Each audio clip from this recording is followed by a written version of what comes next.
So, ayun guys, part 4 na siya and medyo kalmado naman na ako. Kanina, medyo umiyak-iyak tayo dyan eh.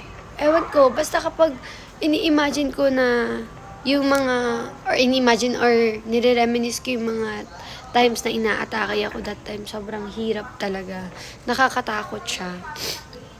So, ayun na nga. Teka lang, may epal. Okay, duman kasi si Pated. And, ayun. Hindi ako makwento talaga sa ganitong masyadong bagay kasi nga ayokong natatakot ako pag naaalala ko siya. So, ayun na nga. Since bumalik yung anxiety ko noon,